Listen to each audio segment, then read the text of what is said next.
Good afternoon, everyone. Sorry for being late. We'll start in a minute or two.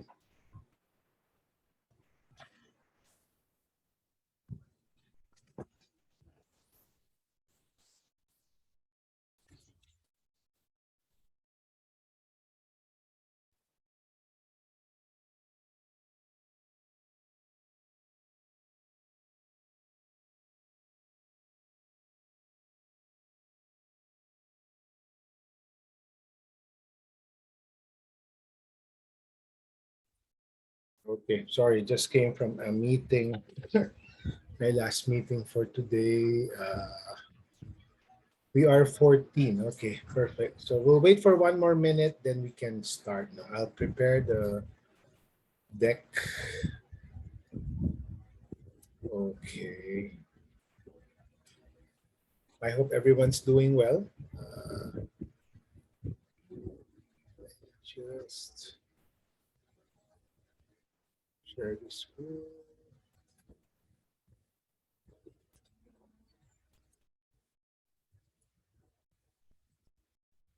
Okay, there you go.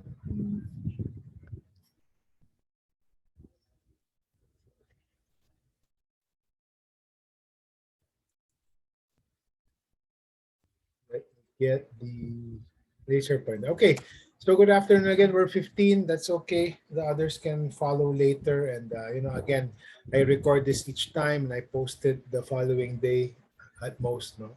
So your classmates, if they're looking for the recording, just let them know that I post it at the end of each module, corresponding module. So I will post this at the end of module 3 together with the deck. So I post the decks as well. So feel free to use the graphics, etc., for your own purposes. No? All right. So announcements. Assignment number 1, again, reminder, it's due this week, March 5, 11:59 p.m. Late submissions are okay, but you will get a deduction.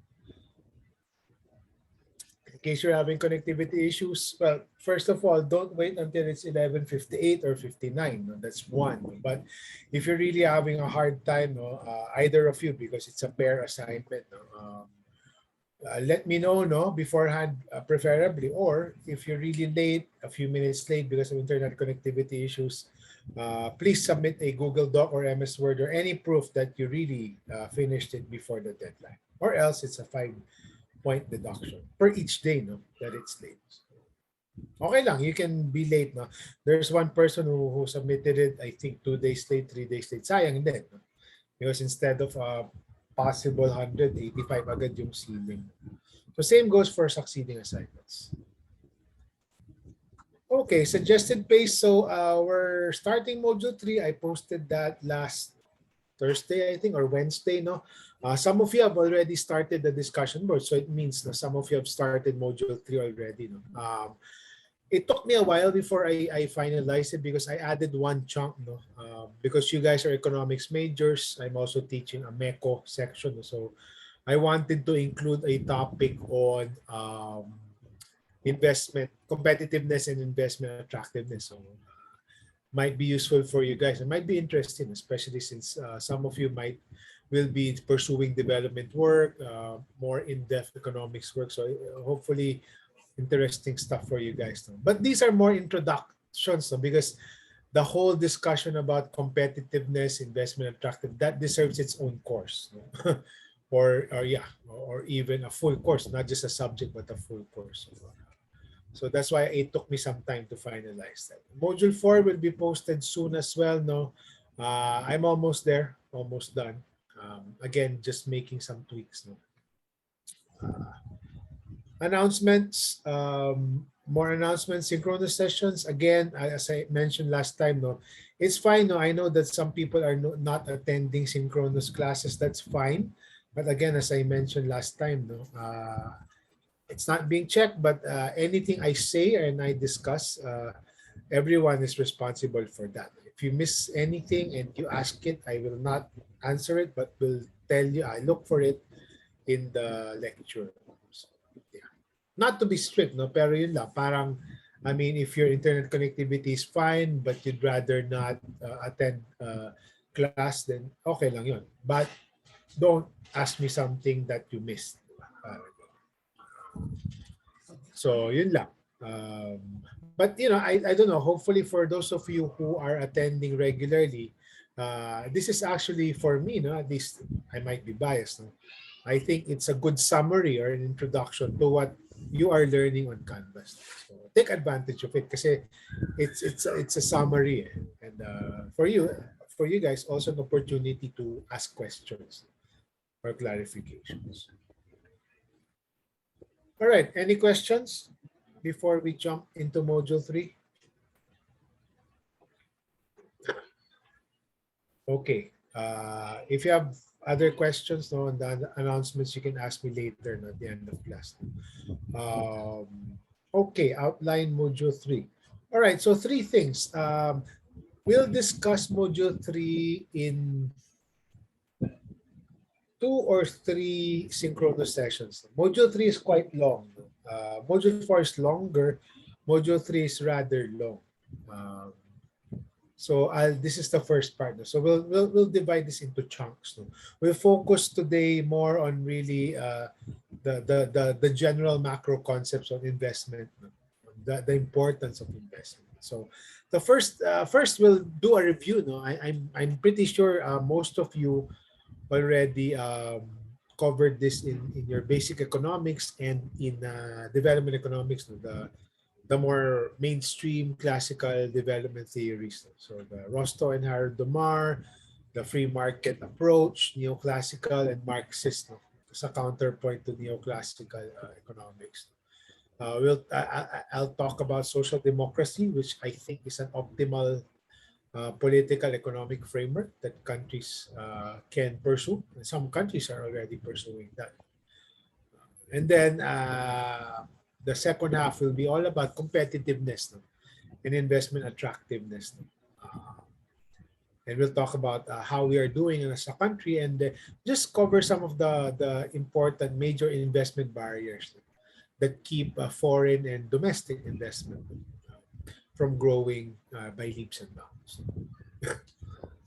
All right, for this first part, since it's a review, no, I will not necessarily dwell too much on them. I expect that you may remember. You will probably remember most of them. So I will try to be fast. Again, but let me know, no? Please let me know if I'm going super, super fast or if you have questions now to clarify. Okay, so you've probably seen this before. No? It's Rostow stages of growth. So for Rostow, no, a country goes through 5 major phases, no?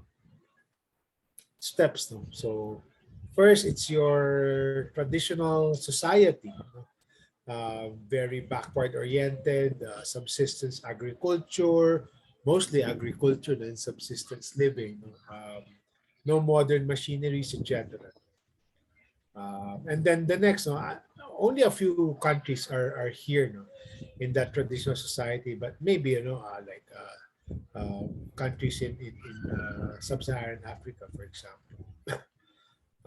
The second is, what happens. So it's sort of linear, no? It's sort of a multi-step, no? Step-by-step approach. No? So countries know when people have started amassing wealth, no, they've started commercializing agriculture.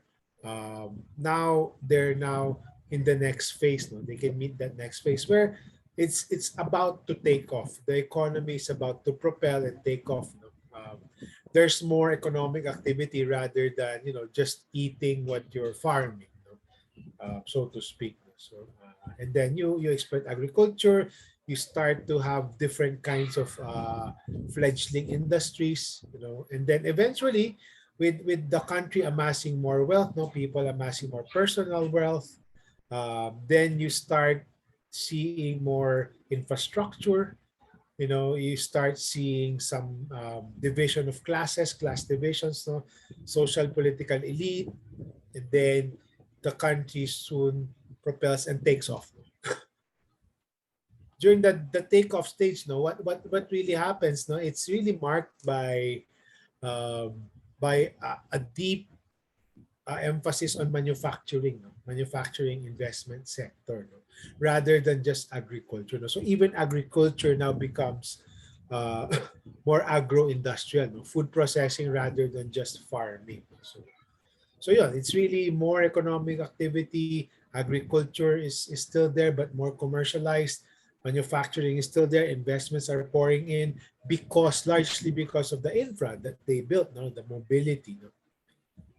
And then they keep investing in manufacturing, uh, 10%, let's say, of national income.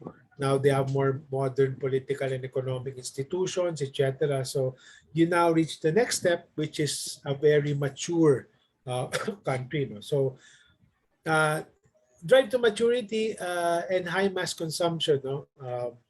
So it's basically these three things. No, what you want to achieve first as a country is this. No, then you just keep growing and growing until you reach a point where people, because the industries are so diverse. Countries specialize. There's a lot of manufacturing. Jobs are generated. There's more macro wealth and personal wealth. No, and people tend to have more. No, more disposable income. That's why the last stage is really high mass consumption. No? So you have the likes of the US, Western Europe, no. Korea is somewhere in between, no. Really high tech now, a lot of manufacturing, and in the process, no, they specialize in things. People are wealthy, so they can consume more, no, more disposable income. No? So you have the likes of Gangnam District, etc., etc. No? So I don't know about you guys. No? My wife likes to watch Korean Netflix shows. So yun, kita mo, no? The high mass consumption is there. And this high industrial and commercial base. The key points to remember here really is it's the two important points is the role of infrastructure, which we'll get to in module 4 more, and then also in investments. And we'll talk about investments in greater detail later. No? Manufacturing and more investments. So that can propel the economy forward. The Philippines, they say straddling between the preconditions and the actual takeoff. So parang we're almost there at the cusp of taking off with greater economic activity, pero not yet there. A lot of the developing countries are here, no, in between or starting here, pero a lot of the more advanced countries are here, no? Especially mga Western Europe, US, China, to a certain extent, is almost here already. Yeah. So that's Rosto in a nutshell for you, in case you forgot. So there are criticisms as well, no? Because yun nga, the main criticism is this one becomes too linear. But the problem is in one country, for example, no, you can have different elements. So for example, in Makati or in Laguna even, no, you have a combination of high mass consumption, but at the same time, traditional backward societies. So pwede, doesn't mean it's linear. Pwede you can jump, or the different elements can be seen even in just one country or even one region or province. So there can be overlapping features. And even high mass consumption, which we see, no, in the Philippines, especially in major cities, can be part of this. So may overlapping features talaga. And also there's this perception that agriculture is backward, but no, actually, if you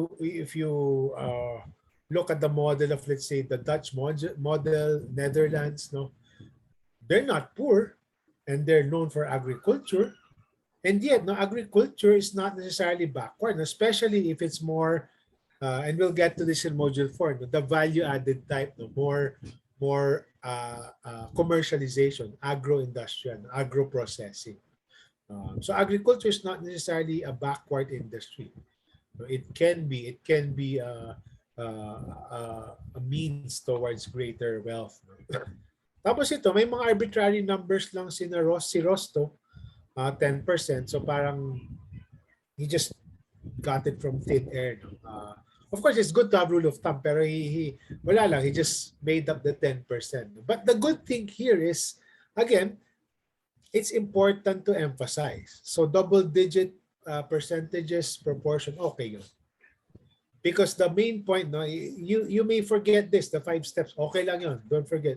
But the basic point here really of Rosto and later on in the next model, no, that we'll review, no, it's really the emphasis on investment and manufacturing. And just as an aside, and I think this is on your, this is in Canvas, no? We prefer, the composition of GDP, di ba? We prefer investment, an economy that's investment driven rather than consumption driven because investment is it's more sustainable kasi consumption, for example, I want pizza, I eat pizza, tapos na. Pero investment, no, the spending that I do in investment, it keeps growing, di ba? I invest, it produces things, you get profit, okay, you reinvest it, you produce again. So, pero consumption kasi, once it's consumed, of course, okay din yun because there's economic activity there, but it's not as productive, no, as investment. Kasi investment, hindi siya exhaustive, no? It's not finite, so to speak, no? Parang it can keep the economy growing, no? It can keep the economy from it can keep it from being more productive. It will lead the economy, it will make the economy more productive. So yun, no? Whether there are criticisms, all you have to remember here is the emphasis, the important emphasis on investment and manufacturing. The next model, I don't know you guys, you are you're not, you're young, no? You were born, I think, after I graduated from college, no? So I don't know if some of you have watched this, no? This is always my joke, no? In my so Harold and Kumar, no? This is Harold and Kumar, no? Really slapstick style pero really funny movies, no? So the real Harold and Kumar are these guys, no? So look nothing like these two. Icebreaker lang. So Harold and Kumar, that's the next model that we're gonna review. At least, no, I think last year, no, one of the guys, no, in my class, no, he was laughing kasi he was able to watch Harold and Kumar. So I don't know about you guys. You guys might be too young. So yun, Harold and Kumar, before we review the concept, no, just a review of basic macroeconomics. You guys should know this by heart. The economics major. So GDP can be computed in one hand, no, by C plus I plus G plus NX. You know that already. No? C, consumption, private, no, consumption. The G is government consumption or spending. The I is the investment. No, investment, di ba? As I keep saying, these are the things that the inputs, no, that you use to produce things, no. So maganda yan. It can create a virtuous production side yan. And then net exports. So yeah, quick recap, no, just in case you forgot, but I do hope you have not forgotten this basic computation of GDP. For Harold and Kumar, no, and again, this is just a review, no. Just stop me if you're, and I try to simplify this. No, stop me if you want to clarify something. So there are two important points again, no, aside from this, no. Two basic principles before we review the model. No? In economics, no, if you may remember, no, S equals I. In most cases, savings equals investment. You go back to your basic economics textbook. And of course, that's not always the case, pero they sort of equate savings with investment. Kasi, of course, from a micro perspective, household perspective, the mother, for example, is a breadwinner. Whatever doesn't get consumed or spent by the mom or the household, no, in that from the salary, is savings, di ba? That's the flip side. It's two sides to one coin na naman. What you don't consume, you save.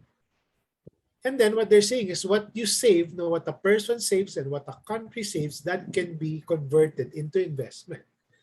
Kasi if you consume something, you cannot use that na for investment. Wala na, it's gone. Diba? But your excess thing, no, what you don't consume, the money that you earn, can be flowed to investment. No? So could be for business, for a household. And then, of course, the basic economic factors of production, land, labor, and capital, denoted as K, di ba? K meaning not the capital as in money, no, but capital as in durable goods, or kind of like the I part here. Di ba? So I do hope you remember that. No? I always tell my students, no, whether you're management or economic students, uh, your mental shortcut probably for capital in economic terms, so not the money, not capital as in money, could be mga tractors, factory, ganun. No? So it's the durable stuff that you use, no, to produce something. So those two things. No? So these three, remember this when we review the next model. So higher than the Mar, no? And to simplify, no? I mean, you can go back to Todaro if you want to review how the equation was derived, no? How the formula was derived. For higher than the Mar, no? The economic growth, no? Of course, we're saying economic growth is not the be-all and end-all, but it is, again, still an important part of development. No? It's still important, no? To keep the economy growing and growing fast. So Harold and Damar were saying the main determinants, no, of rapid economic growth, or the rate of economic growth, is two things, no, two important things. No? It's the level of savings divided by the capital output ratio. Kasi nga, remember, savings can, diba, the S can go back to I, can be converted into investment, and therefore investment, the I part, of course, if you enlarge any of these, it will grow GDP. No? So level of savings divided by capital output ratio, where capital output ratio is the amount of capital needed to increase output. You guys know the term marginal, di ba? In economic terms, it's the additional or incremental output or product, or utility, di ba? Kasi may diminishing marginal utility, marginal returns. Ito naman marginal, the amount of capital, let's say machinery, you need, no, to increase output, no, in additional output. So example lang, just to concretize things. So for example, if an equipment costs 100 million and that increases output by 20 million, no? By, kasi nga, incremental, no? The capital output ratio is 5. The amount of capital needed to increases output by 20 million. So capital output ratio, di ba? S divided by, yung K, di ba, is 5, no? And for example, the level of savings is 10%. Then because G equals SK, no, 10% divided by 5, you'd expect GDP, if this were true, no, you'd expect GDP to grow by 2%. That's the rate of economic output. So example lang. What if, ito na, no? Ito na. So that's our basic, no? And we will be modifying this. No? Pero remember this. So that's our, that's our basic model. So first, no? Kasi again, for Harold and Domar, no? To grow GDP, no? You can either tweak or increase the level of savings, or you decrease the capital output ratio. Diba? Kasi denominator siya. Diba? So you tweak, either increase this, decrease this, or do both at the same time. So let's try to tweak the savings part, the numerator dito. So level of savings. Now. Let's revisit the previous example. It's 2%. No? Because level of savings is at 10%. Total equipment worth 100 million increases output by 20 million. So 5 lang yung capital output ratio. K equals 5. What if instead of 10%, you increase the savings rate to 15? then you would expect GDP or GNP growth to increase to 3%. Just using the simple formula. Diba? So just by increasing savings rate, which you can flow into investment, you've already increased the growth rate, which is good. Diba? On the other hand, you also would like to improve the productivity of capital. Diba? So again, basic model, 2%. No? Now, if more advanced technology, no? Kasi dito, the 100 million technology increases output by only 20 million. What if more advanced technology costing the same, no? 100 million, no? Is now able to increase output by 50 million instead of 20 million, no? So it will become 5. Diba? If you do the math. Kasi instead of the K becoming 5, 100 divided by 20, now it's 100 divided by 52. Diba? If you decrease or reduce the denominator, tataas yung whole number, no? Mathematically. It's basic math. So you'd expect now, no, just by using advanced technology, 5%. And what if you also tweak savings na 15%? O, di okay na, diba? All the more that you can boost the economy. Diba? So yun. So Harold and Mar are basically saying, you improve savings so you can flow it to investment, and you really invest in technology. And this is what Koreans did, no? In my previous classes, no, I had a discussion board on the Korean model, no.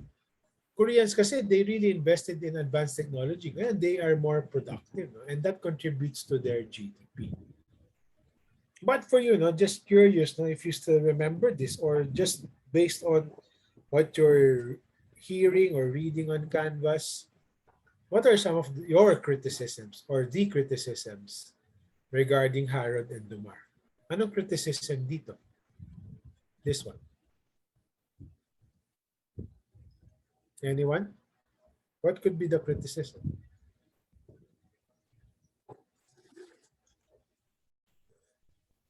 Perfect ba siya? Mind you, no model is perfect. So all models have their shortcomings. But what do you think are the criticisms here kay Harold and Mar?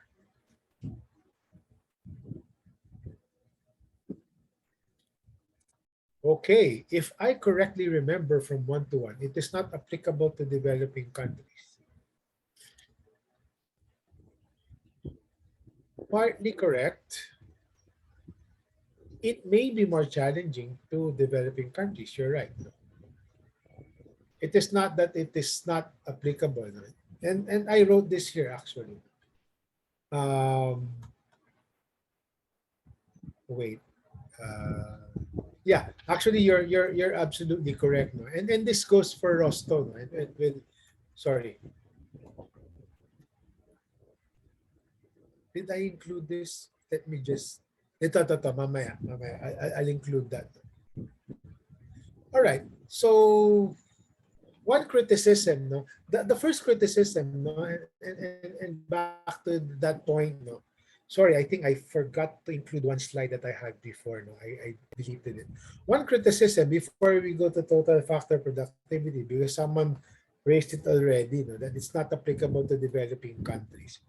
It's not that it's not applicable to developing countries, but see, the first important factor for Harold and Mar is the level of savings. Ang problema, if you're a poor country, by definition you are poor, you don't have a lot of money or resources, then most likely what you earn, you consume, di ba? So your capacity to increase your savings is limited. Kasi nga you're poor, no? Imagine if you're a household, no? Your parent or parents are just earning the minimum wage or even lower. Can you tell that person, no, you increase your savings? So it's not that it's not applicable. It may be more difficult for developing countries. And same with introducing advanced technology, no? Because, again, it's a function of ability to buy advanced technology. So inside the country, no, tama, it's the same, no? If you go to the provinces, you'd expect more backward technology rather than the major city. So that's partially correct. It's harder, no? These recipes, no, of Harold and Dumar are more difficult to attain for a developing country. The other criticism of Harold and Dumar, no, they focus too much on the machinery, and they sort of assume that human productivity, our competencies, our skills, no, are more or less equal. But that's not true, di ba? Kasi, the more people who have only finished or not even finished high school do not possess the same skills as someone who has graduated from graduated with a PhD, a master's, or have undergone intensive skills training, no? In machineries, for example. So magkakaiba, no? Labor productivity is also an important factor, no? Kaya nga there's this concept called total factor productivity, no? So it's not just machinery. That's important as well, no? You don't have to remember this, no? But I'm just showing you this. I hope you guys have heard of TFP, no? So it's not just capital, no? As K, no? Not as the durable stuff. It's also labor, no? So research actually has shown that more productive capital and labor, no, individuals have significantly positive effects on the economy. So this, I go to the China example, India example, Koreans, no, they actually invested in their people, no. Gumanda yung quality of education. They made sure their kids were going to school, top-notch quality in terms of science, technology, math, no, engineering, math, no. So now, innovation na sila, no? Even the Chinese, no? Dati backward sila, pero the government started investing in quantitative stuff, no? Innovation, no? Ngayon, no, I was privileged to study in the US, no. Kikita mo sa mga nag-engineering, sa mga robotics, no, it's mostly Asians, Indians, or Chinese, or Koreans, Japanese, no, outnumbering the Americans. So talagang they've invested. So that also is a factor. So kulang, sinasabi. One weakness of this, it didn't account for labor productivity. And as we've learned last time, no, focusing on the human aspect, no, the capabilities approach, no, is important. No? Not just for development, but to propel economic growth, no, to boost it further. And that's human capital. Whenever we talk about productivity of people, no, it's human capital. You've probably heard this already. So it's also trying to emphasize the skills, no, that a person needs, no. So usually human capital, when it comes to interventions, that's synonymous to health and education, nutrition as well. So that's another important aspect that Harold and Dumar may have left out. So ito, yung sinasabi kanina, no? Sorry, it's actually here, no? Mali yung pagkakasequence ko the slide. The weakness here is again, it's the savings part, no? Kulang. No?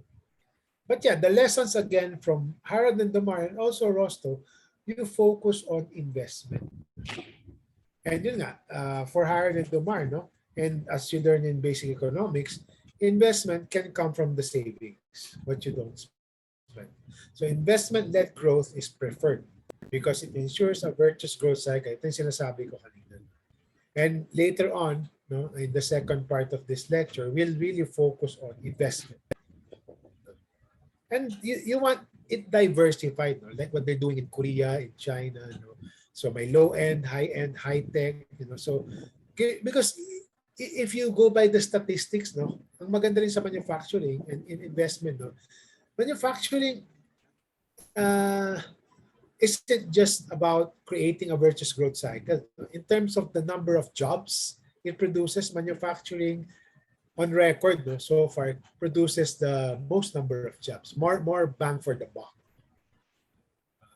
And again, focus on people. No? That's another lesson. And another weakness, no, parang sinasabi, Harold and Dumar did not uh, recognize or acknowledge that investment, yun nga, parang sa investment doesn't just come from savings. No? It can actually come from outside. Diba? So for example, a household, again, micro tayo, it's actually good sometimes to use the household as an analogy kasi mas kita nyo eh. If your parents have a business, no? And I want if your parents would like to to to put more capital in monetary terms naman ngayon, no? Grow the business, no? Pero kulang yung kanilang kita, no? That's not the only source of additional investment, no? You can borrow from banks or an outside investor can come in, no? So same with the country, no? It's not just internal, no? It's not just your internal savings, but you can attract foreign investment to invest. And we will spend some time talking about foreign investment later.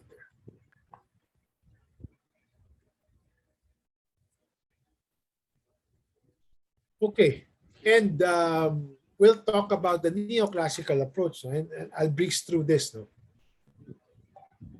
Mamaya, no? We'll go back to investment later. No? And the reason why I'm gonna present to you the neoclassical and then the Marxist paradigm is I want to present to you guys social democracy as an introduction lang. So if you forgot, no, neoclassical is all about laissez-faire. It's all about Adam Smith's invisible hand. If you were to forget things from your basic economics class, no, ako, no, the two things I will never forget, obviously, supply and demand. No? But the other thing is the invisible hand. That really stuck with me, no, before, no, when I was still in college. Kasi parang unique concept. But it's basically trusting in free markets. No? That's the neoclassical approach. No? The market will solve things. No? Hayaan mo lang, let the businesses compete, let the businesses deal with the customers. Okay na yan. Hands off medyo ang government, bahala kayo. There's as if an invisible hand trying to solve things. Yun. So yun nga, no? The theory of Adam Smith was this, no? Parang there's an invisible hand. Kung may kailangan yung tao, businesses will provide, and eventually there will be equitable distribution. But we know now that unbridled free markets, no, capitalism, no, can lead to disastrous effects and higher inequality. It could be this as well. So it's a combination of both. And you know the concept of market failure and externalities. I don't need to go through this now. I no longer included it in your Canvas course because you know this by heart. So externalities, yan lang naman, you've talked about that. The classic example is pollution. Yes, if you leave market private companies to themselves, no, without government interference, they might abuse things and lead to unwarranted effects. I'm not saying the entire corporate sector, business sector is bad, but it can happen as well kung walang bantay. And sometimes, no, there's a market failure, no? Kaya nga you cannot just leave it free and leave it to the business sector to provide everything. Kasi sometimes there is no market for it. No? The private sector is not supposed to or cannot do it. No? For example, yung mga last mile access for electricity, for internet access, sometimes hindi kikita yung private sector, so they will not do it. So that or defense, no, military, no. Why will the private sector provide military defense? So yun, there's also a role for government. So it's not everything can be provided by the free market, by the private sector. Minsan kulang din. You know, so sometimes government needs to step in. So, ang magandang example dito is what do you call this? The COVID vaccines. So in the US, for example, government, no, to entice the private sector to produce it, they actually provided money. They threw a lot of money, Operation Warp Speed, no? Oh, I'll give you this much money if you're able to produce a COVID vaccine. Ayun, so Pfizer, BioNTech, which was bought by Pfizer, no, and then Moderna, they responded well. So they weren't producing that, no, before government intervened, and then, meron ng, incentive. And, sometimes, again, back to abuses, no, the private sector, especially the big guys, no, SM, for example, no, they can abuse their large market share. No? Pwede silang, for example, they have a competitor, pwede nila i-lowball muna. No? They can do what they call predatory pricing, for example.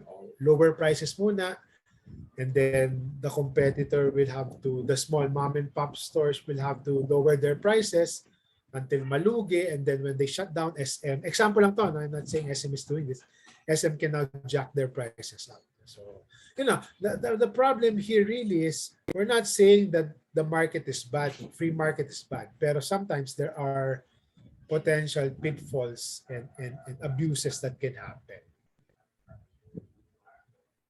So do we reverse course? But again, no. We're not saying that free markets are bad. No, in many cases, the private sector is the source for jobs. They provide expertise, innovation. Think Pfizer, think Moderna. That's private sector, no? And cutting edge technology. No? Diba? I mean, you can't expect government to be the leader in technology. Diba? Hindi. It's really the private sector, the Samsungs, the Apples, etc. So we don't need to close the market, control the market fully, but you also need some government intervention or control to make sure the market doesn't run well. Dati nauso yan. I don't know, you guys were probably, no, you're probably in high school or starting college when there was this whole Occupy Wall Street movement. Kasi yun, talagang abused by the capitalists, the Wall Street guys. But we're not saying we reverse course. We're just saying that unbridled capitalism, unbridled free markets, no, is not also a step in the right direction. And I'll present a spectrum later, just to close off this topic on development theories. Kasi this is a development theories, no? And still a lot of people subscribe to this, no? The Tea Party, the libertarian movements, some Republicans in the US, for example, even in the Philippines, meron din. Now, it's a counterpoint naman to capitalist, neoclassical, or the capitalistic framework, no, of development. Marxist naman is the opposite, no? Parang for Marxists kasi, capitalists are evil. That's their inherent. So, many of the sorry if you guys are members of one of the Makabayan bloc organizations. For example, many of the Makabayan bloc party list groups, no, subscribe to the Marxist paradigm. So for them, no, capitalism is inherently evil. They exploit workers, no? Ginagamit yung workers. So for them, no, really capitalism eventually will crash. Eventually people will get tired of capitalism kasi nga yun nga, they exploit the workers, no? Pero ang problema when businesses, kasi di ba, alam niyo naman, economies, there are booms and bust cycles, di ba? So when businesses close, no, as a result of over-capitalism, the economy crashes, no, you would expect, this is their prediction, no, some class riots, revolts, no, ayaw na nila with capitalism, they want socialism na, no, government na, and our people, no, no more capitalism, no, parang equal na lang, no? Socialism, communism, even. So their forecast, the Marxist paradigm, and I'm just reviewing this. No? You probably also covered this already in DevEco. No? Using the Rosto, no? There's one more step. No? For them, people will now prefer socialism. Parang, ay, ayaw ko na to kasi there's high inequality, there's class revolts. No? We want a more equal world. No? And we'll get to socialism. So those are the four things. No? We've reviewed the development theories, macro stuff, investment, manufacturing from Rostow and Harold and Dumar. And then we've covered the two opposing views of free markets versus Marxist. And here, no, just for your own sake, no, I did this last semester, no, para sabi ko, gawa na lang ako ng spectrum, so it's easier to see, no.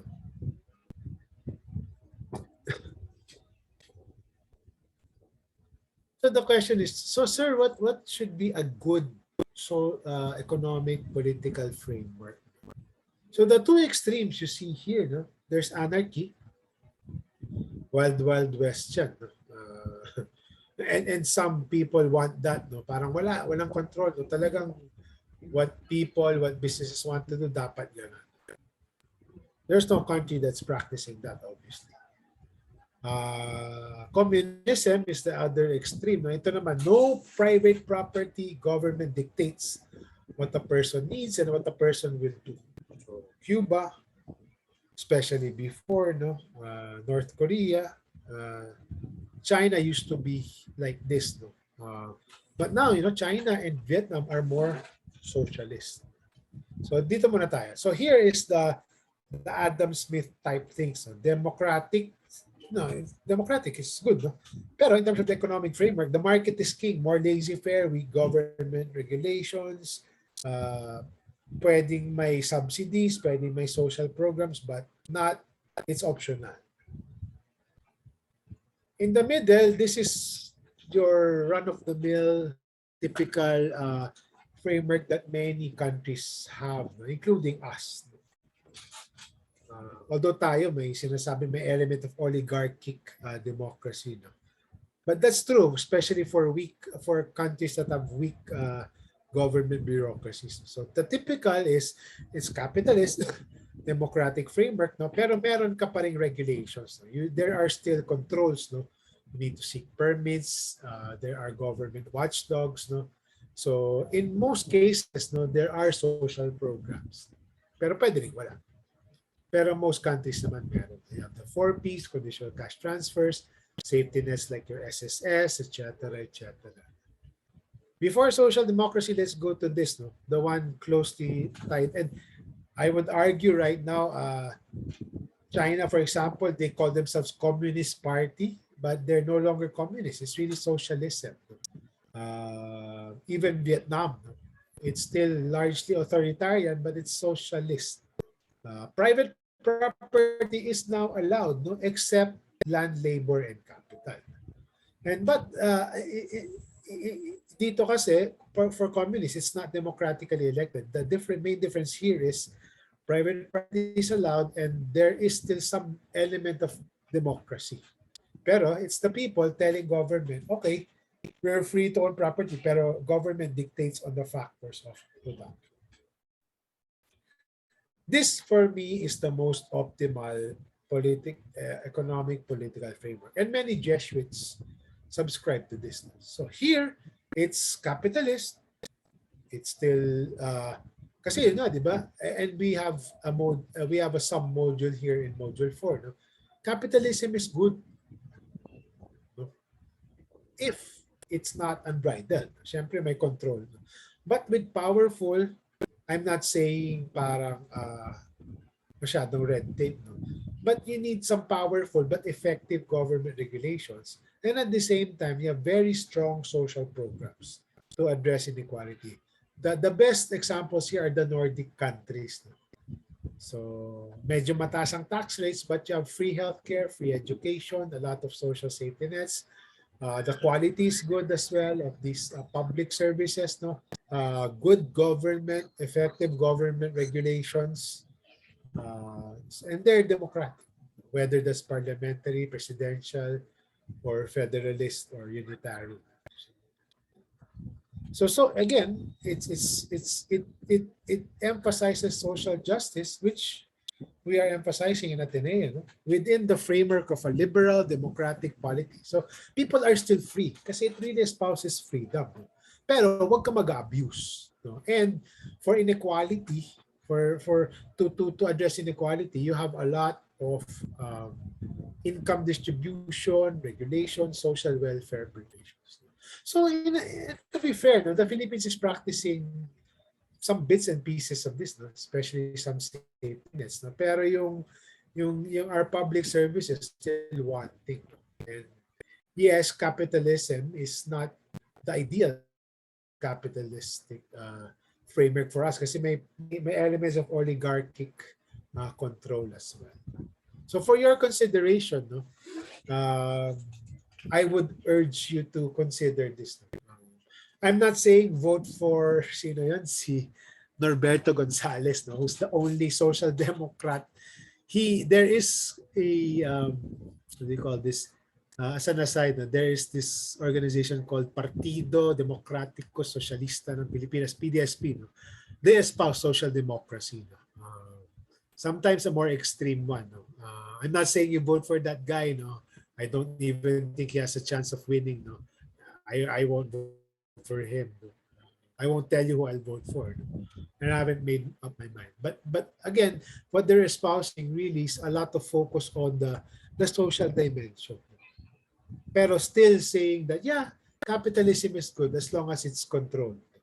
Kasi again, you know, all the things, no, all of the conveniences, the technology that we have right now, if it were not for the private sector, wala. Even the internet, no? The internet, yes, was invented by government, the U.S. Department of Defense, no? Pero the commercialization, what to do with it, applications, private sector. So, it is a force for good, no? As long as hindi siya unbridled, hindi siya nare-regulate siya against abuses.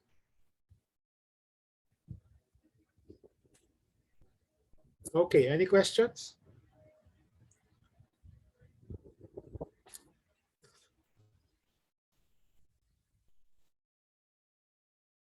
Okay, sige.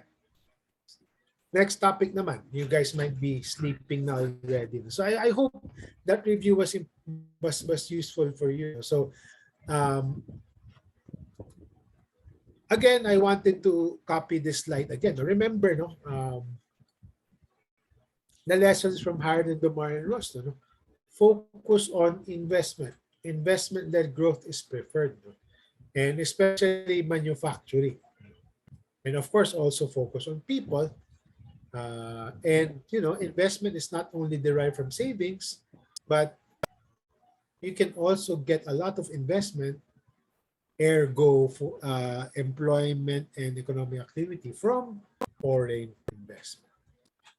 So let's now go to the topic. I don't know if you guys have started module 3, but there's a lot of material in module 3. Some are optional but highly recommended. So competitiveness. What the hell is competitiveness? The World Economic Forum, no, you probably saw this in the video. It's a short video. No? The videos I post on Canvas are short. No? So hopefully, I try to curate short videos para you get the concept and in a short amount of time. Because if you want to explore further, you're free to do so. But the basic concept is this. No? So the World Economic Forum, you guys know what the WEF is. Diba? That's an annual gathering of the who's who, no?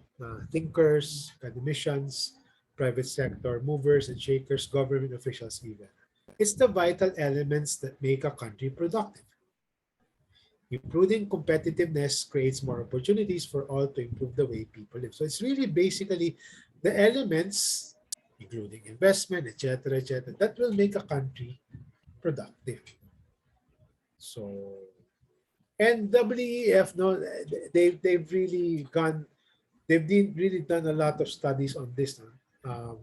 They come up with an annual index, no? Kind of like the UNHDI. No? Ito annual din ito.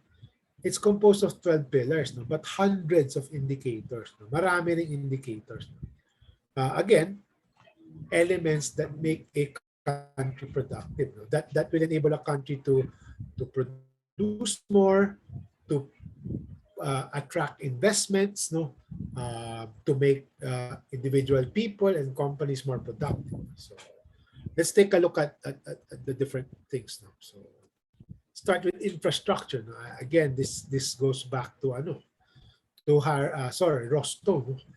So it makes a country more productive kasi if you're trading, you have commerce going on. If you don't have good roads, for example, or electricity is expensive, no, wala. What will happen to your business? No, the businesses won't be as productive. No? Malulugi pa nga. So infrastructure is one of the most important pillars, no? And we'll dive deeper into some of these later. Macroeconomic environment. No, I don't know if you guys have gone to your macroeconomics course already, no, but if if government's debt is manageable, there are okay interest rates, no, credit risk, credit rating, no, which we'll discuss in module 4, no. Kailangan yan kasi gusto ng investors, that government is not saddled with debt. No? Okay naman ang savings rate. The interest rates are okay. There's liquidity in the market, etc., etc. Health, obviously. No? So of course, again, human capital, di ba? If people are not healthy, how can they be more productive workers? No? So, and of course, education. So human capital. And it's not just basic education, but the kind of people, no, the kind of workers, no, are they highly educated? Are they trained sufficiently, or wala lang, no? Kulang ang education, no? Mind you, di ba? It's a basic ed pa rin, but of course that has implications to higher education. Di ba, we rank the lowest sa PISA, yung parang international assessment of grade school students. So yun, that's telling also, no? Kasi that has long-term implications on individuals, no, ability to be productive, and of course that has implications on the country's overall productivity. Goods market efficiency. Ito lang naman, it's the quality of competition, diba? Kasi the more players there are in the market, the more that there are choices, better for consumers, no, and better for purchasing. It serves it boosts economic activity. Labor market, no, kumusta ba, no? Are labor laws too rigid? Are they too lax, no? Kumusta ba yung minimum wage, etc., etc. Financial markets, no, of course, if you want businesses to thrive, no, you want a good financial markets, no, you want banks to be lending, good interest rates, no. Aside from banks, you want some fintech platforms, etc., etc. ICT, obviously, that boosts productivity. This has become more important during the pandemic. Market size, of course, if you're an investor, whether domestic or kung konti lang bibili, then what's the point? So that's also important. That's why a lot of even foreign investors are bullish, no, on the Philippine market kasi we are 100 plus, almost 110 million Filipinos. So if there's a huge market, especially for retail, etc., etc. Business sophistication, no, of course, no, the more automated the processes are, the more systematic, programmatic, the better, more productive, and innovation, of course. That has to do well with technological readiness. But innovation is not just about technology, no? But it's almost largely synonymous. And innovation is largely tied to this one, higher education. So the people who can innovate more are those who've had higher education. Kaya nga, in more recent years, so we've been emphasizing, people should go into more science fields, technology, math, etc., etc. Mind you, no, you might find this interesting, no. Wall Street, no, Wall Street is awash with not bankers, But the investment banks have a lot of physics, math, PhD guys there. Kasi yun, that's what you need for crunching numbers, making algorithms, etc. So, you know, this is tied to this. And mind you, no, I'm not saying there are 12 pillars, and these 12 pillars actually interact with each other. They're not mutually exclusive. And finally, institutions. Kung sablay yung government, no, it's weak, no, pangit yung, it's red tape, no, there's corruption, there's weak physical security, public institutions are bad, then pangit din. No? It's not good for business. No? So basically, if you think about it, these are the elements, and at its very core, no, it's really all about, these are the right ingredients for making businesses thrive in the country and attracting investments. So a big part of competitiveness is really attracting investment. So you have to ask, no, will the level of infrastructure, degree of this, that, will this be sufficient to attract investment or not, or to facilitate investment? So that's our, ito pa pala, before we go through the investment barriers. So just taking a look at Philippine performance. Ito, for example, they do this annually nga. So the last time I think was 2019. Focus on the red and amber ba or orange? Sorry, medyo sablay ako sa colors. Focus on the red ones. So infrastructure. People, businesses, and everyone has been complaining about our infrastructure. So halos perennially bad na yan. That this is the lower the worse off we are. So that's out of 100 plus countries. Out of 141. Health, no? Especially during the pandemic, kita nyo naman, our healthcare is, again, this has long-term implications. No? ICT, it's not as great. No? It's improving, I think, in the last 2 years. Napuwersa nung pandemic. Innovation, still bad. Because that's tied to higher education, which is pwede na. Diba? So ICT adoption, innovation, medyo kulang pa. Diba?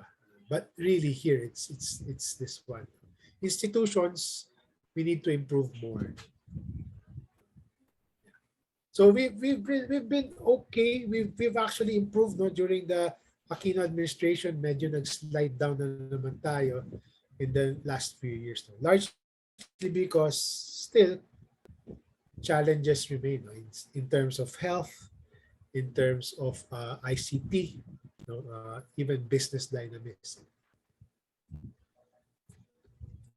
So again, if you look at the 12 pillars, no, there are a lot of barriers in terms of the elements that would make our country more conducive. Is there a question? Sir, doesn't this imply that the build project kind of failed? Not necessarily, no.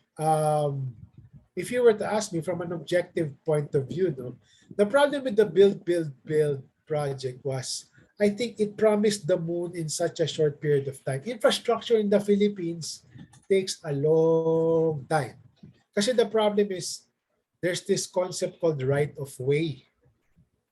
Problema is, even the Skyway, no, kay Ramon Ang, no, medyo mabilis na yan, relatively speaking, because they had to sort of pass through several communities, and government will have to negotiate with the landowners, etc. Matagal. It takes time. If you look at infrastructure spending and the quality, we've actually improved. So 2019, hindi pa masyado kasi na-reflect yung accomplishments of the build because just mind you, no, if it says WEF 2019 report, it refers to 2018 and older data. So you would expect this, no, the next time it's measured, to have improved na. So build is actually for me, no, more successful for a push than previous administrations. It's in terms of share of GDP, is a lot bigger than the previous administration. So okay then, credit to this administration actually. So yun, that's a good point kasi medyo outdated to, but in the last 2 years, no, and towards the tail end of this administration, they really ramped up infrastructure. No? You'd expect that new skyway, railway in Mindanao, MRT is improving again, extension of and the North Trail, no, Subic Clark, Malolos, and then finally to Bicol. Yun nga, problema, it will not, a lot of these are very big ticket items. They will not be finished during this administration. Mag-spill over pa yan. So, all right. Sige, looking forward to the next evaluations. All right. Yeah.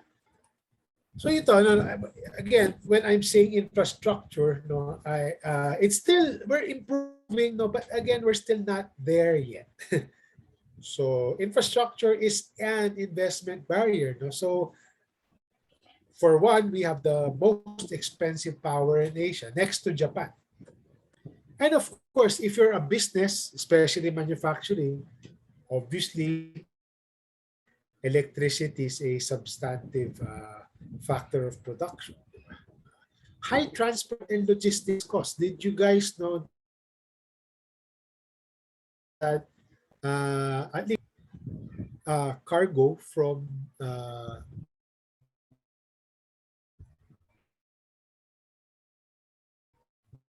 the US, I think West Coast to Manila. So may mga problema tayo. There is a monopoly or oligopoly here, no, sa local shipping sector natin. High logistics costs, of course, we are an archipelago. So for internet connectivity, but in the last 2 years, no, I think nag-improve both the cost and the speed, which is good. No? So that has become a deterrent also. No? These things. No? And again, sinasabi ko sa inyo, as I mentioned, no, it takes a long time. No? It's not just this administration, but even before, no, DPWH, these lead agencies that are in charge of infrastructure, they're also weak to effectively and efficiently carry out large-scale infrastructures. Kailangan ng a lot of hand-holding. Kami sa USAID, we actually provide, no, we have been providing even up to now experts, no, just to support government, do some feasibility studies, etc. Medyo may capacity gaps. Kasi again, with the salary is not great, etc., etc. There's corruption. So yeah, so infrastructure has been a major source. It's improving, but very, very slowly. Medyo pagong, medyo very, very slow. So that's what infrastructure.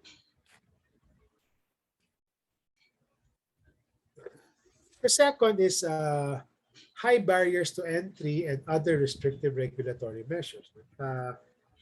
Competition. Alam niyo naman to in your basic economics course. No? Competition is good. The more players there are, the more you would expect better products and cheaper prices. No? Kaya nga, we kept pushing for yung telecoms, no? A third telco, a fourth telco, sana foreign, etc., etc. Pero because more competition, the better. No? But based on the World Bank studies, no, the Philippines has higher levels of competition restrictiveness. No? Sometimes it's the nature of the market. No, masyado ng advanced yung mga incumbents. No, let's say in the shipping sector. No, sometimes there are policies that disincentivize additional players. No, sa construction, ganun. No. If you're a foreign construction company, may additional paperwork, for example, no, yeah. Sa telco naman, no, you need a franchise, etc. So there are some rules also that make it difficult for new entrants. That's what we mean by barriers to entry. And the World Economic Forum, no, we rank at the bottom 20 for market competition. Meaning a lot of our industries, for example, pharma, mahal-mahal ng medicines natin if you compare, let's say, with India. So, there are some competition issues there, no? Some policies, and sometimes it's also the oligopolies gaming the system. And we are 125th out of 138 in our anti-monopoly policy. We do have an agency called Philippine Competition Commission, no, PCC. No? I've worked with them in the past. No? I'm still engaging with them. No? Medyo it's a new agency, bago lang. That's why it's still not as good as can be kasi bago lang. Still 4 or 5 years old pa lang. Another barrier to entry is barriers to foreign ownership. Many sectors, no, do not allow, some sectors do not allow any kind of foreign ownership, like mass media, no, education, may konti, no, but most sectors, foreigners can only own up to 40%. And if you ask the foreign businesses, and I engage with them regularly, no, ayaw nila, no? Of course, they will, no? But many foreigners don't want to invest if they can only own up to 40%. Yun nga, sinasabi, we are the most restrictive to foreign direct investment in Asia. FDI, no? As an aside, no, you might not know these terms yet. FDI is parang, these are actual investments. No? I am a company, I'm a foreign-owned company, I will invest in a telecom business. That's a foreign direct investment. This is distinguished from what we call capital investment or hot money investment. No? Foreign investment din yun, no? Pero it's treated as hot money. Ito yung mga securities, investing in stocks, etc., etc. When you say hot money, parang I can invest and then I can pull it out quickly. Pag foreign direct investment kasi, you cannot pull it out quickly. No? Talagang it's here to stay. Yun talaga. So when we talk about foreign investment, we usually refer to FDI. It's the tangible investment. And it's not something now, madaling maglalaro lang. Oh, I will earn in stocks, I'll pull it out. You know. Ito hindi, it's really tangible and it's more long-term in the country. That's why when we talk of foreign investment, we really usually mean FDI here. So yun nga, no? Out of 84 countries, we were ranked 81st. We are very restrictive. And that's why a lot of experts are saying, oh, kaya tayo pangit ang internet, pangit ang infrastructure natin because we have actually shunned foreign investors out. Sayang. Again, more competition, etc. I think I have a slide to talk about the benefits of foreign investment. Ayan, mamaya. I will ask you also why is it good. Yun. So I think we are just behind two countries daw, Palestine and Libya. Parang ganun. So we are really among the least attractive to foreign investors. So why are we studying this? Why is foreign investment good? Why do you guys think it's good? You can unmute yourselves or you can type it in the chat box. Why do you think foreign investment is good? Gresha, go ahead. Hi, sir. So what I was thinking about this was Vietnam. Like a lot of their manufacturing industry really improved because of FDIs. And they had a lot of technology transfer because of it. So that's what I was thinking. Same with Korea, no? If you watch documentaries on Korea, no, they actually welcome foreign investment kasi they can learn from them, no, expertise, no, in technology, no. Kasi sometimes when we don't have it, someone will come, meron yan. So Vietnam is a good example. Now they are the FDI darlings, no, in the region. Nasurpass na nga tayo. Very good. Other ideas? Other thoughts?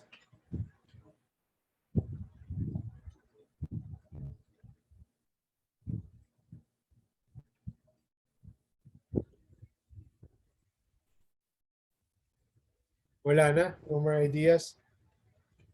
Or multitasking gives more economic opportunities to locals and natives. Yeah. Yeah. Ayun. So you both are correct. No? So five things. No? And I listed this down in Canvas. No? These are just the five things that I thought of when I was doing your Canvas course. No? But there will be others as well. So why is it good? As mentioned earlier, no, by Kresha, importing expertise and technology. Sometimes, if you go back to your Rosto, no, if you have more advanced technology, then you can now engage in more sophisticated stuff. And that will be good for the economy, more investment, more productivity. Increased competition is always good. No? Ito pala, sorry, gives more uh, opportunities. No? And I'll go to that later. No? So una, increased competition. No? Again, as you know, no, um, as we keep on saying, no, more players, the better.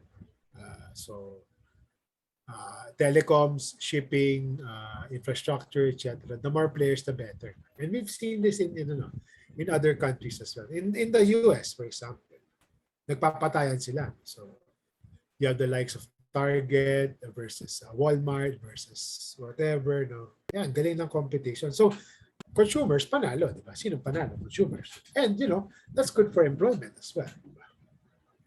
Increase economic activity. Nga. So more investments mean more businesses, more employment, and then, ano yun? Paikot-ikot yun. So for example, no? And then, sige, mamaya na lang example ko for the last part. So increase economic, then, let's put it this way. Call centers, no? We are now the darling of the call center industry globally, no? At least 5 years ago, so it's probably more now, no? It directly employed 1 million jobs. No? And and I will tie this to the fifth one. No? And they say there is a multiplier effect of 2. Kasi, of course, nag-open up yung mga converges, yung mga whatnot. And of course, you need janitorial services, you need building management, you'll need restaurants around it, 7-Eleven, Ministop, McDo, Starbucks, whatever. So, nanganak. No? That's what you call the multiplier effect. No? You have direct jobs, direct industry, that in itself leads to more employment, but you also have a lot of opportunities for domestic businesses, no?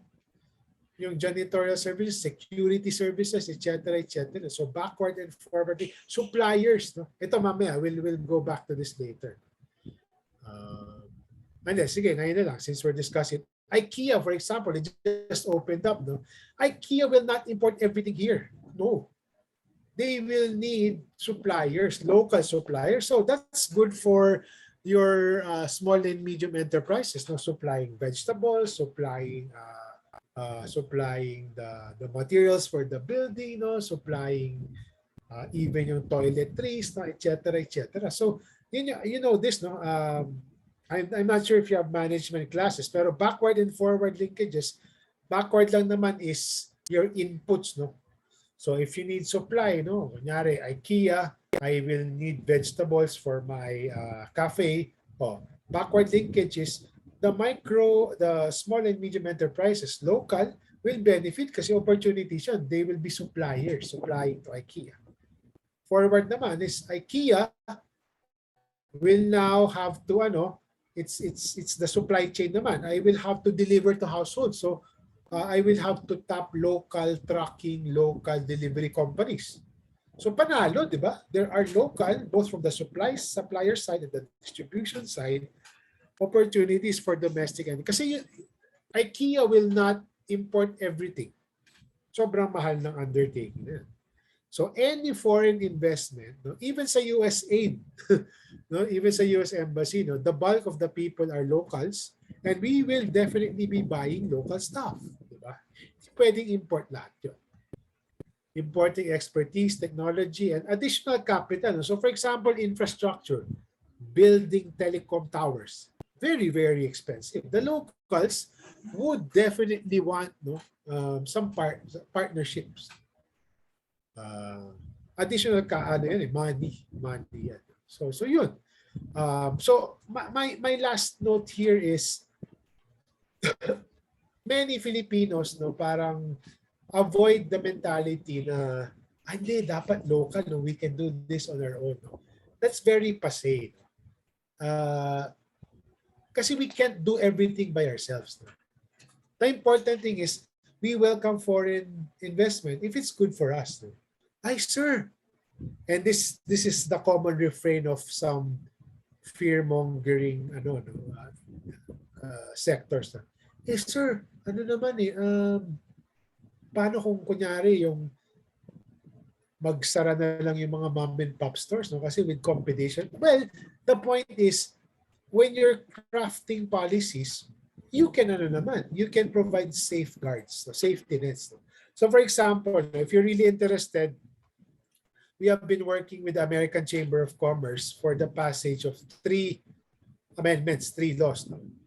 One, napasa na noong December, it's the retail trade liberalization. No? So, more openness to retail. No? Pero doon, a retail company can only invest here, no, if their capitalization is 500,000 and below. So, it will not compete with the mom and pop stores or the sari-sari stores. So, yung ganon. So, you can still, you can welcome, but at the same time, kung medyo delikado yung local industries mo, you can have some safeguards naman in place.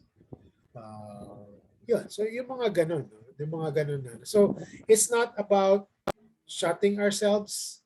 We've actually shot ourselves, no, in the foot, no, by closing our doors to foreign investments. So if you're really interested, I think I provided links, one canvas, optional reading. No, it's awaiting the President's signature, the Public Service Act amendments, and the Foreign Investment Act. So hopefully, no, that will usher in a lot of investment, and all of these benefits will be expected. Si Joey Salceda even estimated, no, he's a solid economist, by the way, Atenista. He's estimating over the next 5 years, pag napasa yung 3 bills, no, 2 more to go, at least 299 billion pesos worth of additional foreign investment coming in. Yes, capitalization. $500,000. Sorry, dollars, not pesos. No? $500,000. Not 500,000 pesos. So yun talaga, if it's 500,000 pesos, that will be competing with the mom and pop stores. $500,000. Dati kasi 2.5. They lowered it to 500,000. Thanks for clarifying that. I may have said 500,000 pesos, sorry. $500,000. So that's still 25 million pesos. Regulatory quality, no? Ito yung bureaucracy natin, red tape. The shortcut for this is red tape. If you're a business, no, it's actually hard to set up a business. No, ask your parents, no, if your parents own a business, or you, no, if you're setting up a business, or you do have, baka may sideline kayo, it is really hard to just to get the paperwork ready, to get approval by the LGU, the national government, BIR, DTI, etc. We rank the second worst. Second worst to, in the number of, just to start a business, no? To get a permit to construct your place, to occupy your place, to start your place, your business, etc. Mabusisi.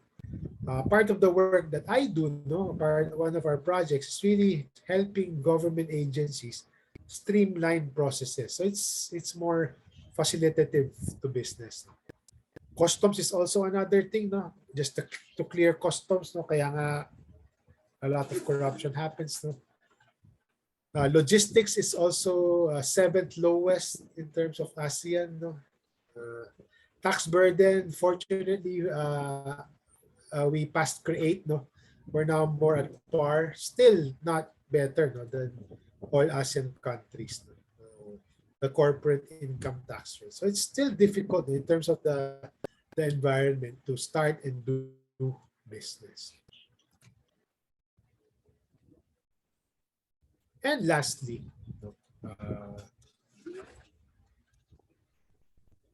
actually, I forgot. Tama, sige. So last is government, no? The bureaucracy. No? Apart from being, red tape being super crazy, I've experienced this many times. Government is also bad in terms of effectiveness. Then they rank that as well. No? Control of corruption also. And corruption is a big one as well. And that scares off investors. No? Kasi, I mean, of course, if you're a business, baka katasan ka lang, di ba? Or, all that, every step that you take, no? May grease money, may corruption issue. You don't want that. That's not facilitative to businesses. So yun, those are some of the big ones. No? And I really wanted, no, because you are economic majors, no? I wanted you guys to think, no, while we review our Mar1 the theories of growth, one important thing that you have to remember is investment is important. And you have to identify again, like what you're doing for CBMS, what we've been doing since module 2 is the more indicators you have, no, the more for example, this one, and this has several indicators, the more, and I included links to the entire Philippine performance, no, the 100 plus indicators. The more indicators, the more specific you can be, the better your diagnosis can be, and the better you can develop interventions around them. So yeah, so you'll see a lot of these. We'll be discussing a lot of these indicator systems, etc., as we go along, because it is important. It's what we call, and this is what we want: evidence-based decision making. We want to base our interventions on proper diagnosis, seeing what's wrong. Hindi yung tipong, ito, tingin ko ganito. No, there has to be adequate basis. Okay, so that's it for now. No? So next week we'll discuss the more alternative models of development. I think we'll cover donut economics. We'll cover the SSE, social and solidarity economy next week, and maybe we can start participatory development. We'll see. Sige. Let's play by ear next week. Okay? Any questions?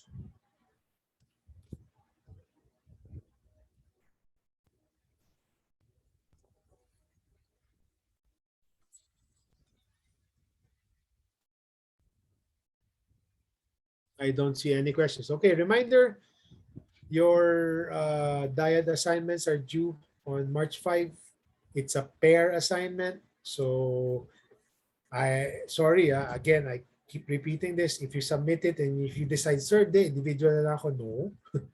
Has to be a pair assignment. So if I see a submission that's done individually, sorry, I will fail you because that's not following instructions. So make sure you have a partner, and I hope you guys have started it, and sige, wait lang ha.